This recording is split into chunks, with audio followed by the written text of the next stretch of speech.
Indiramma committee ఏర్పాటుపై సొంత party నేతలే అసంతృప్తి వ్యక్తం చేస్తున్నారు. కమిటీలో కాంగ్రెస్ పార్టీ నేతల పేర్లు లేకపోవడంపై ఆగ్రహం వ్యక్తమవుతుంది. మేడ్చల్ జిల్లా కీసర గ్రామ ఇందిరమ్మ కమిటీలో గ్రామ కమిటీ తీర్మానించిన పేర్లు లేకపోవడంపై విచారం వ్యక్తం చేశారు. పార్టీ కోసం పనిచేసిన వారికి కాకుండా వేరే వాళ్ళకి ఎలా ఇస్తారని ప్రశ్నించారు. పార్టీ కోసం పనిచేసిన వారికి తీవ్ర అన్యాయం జరుగుతుందని కీసర కాంగ్రెస్ నేతలు ఆరోపిస్తున్నారు. పొద్దున్న లేవగానే మాకు ఇందిరమ్మ కమిటీ పేర్లు వచ్చినాయి.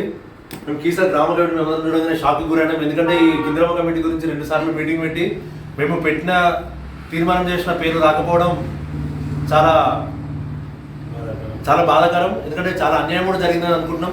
ఎందుకంటే ఎంతోమంది బీసీలకు మేము మాటిచ్చి వాళ్ళ పేర్లు రాసి ఈరోజు బీసీ ప్లేస్లో ఒక ఓసీని తీసుకొచ్చి అధ్యక్షుడు కాకుండా అధ్యక్షుడు పేపర్లు రాసుకోవడం వాళ్ళకి సిగ్గుండాలి. ఎందుకంటే అసలు ఇందిరమ్మ కమిటీ అధ్యక్షుడు ఉండనే ఉండదు. ఎవరైతే కార్యదర్శి ఉంటారో వాళ్ళే అధ్యక్షులు అవుతారు. ఇందిరమ్మ కమిటీ అని అధ్యక్షులను రాసుకోవడం చాలా సిగ్గుచేటిది. ఎందుకంటే ఇప్పుడు తెలిసిన వాళ్ళు మనమే ఇట్లా చేస్తే తెలంగాణ ఇంకెట్లా అనుకుంటారు.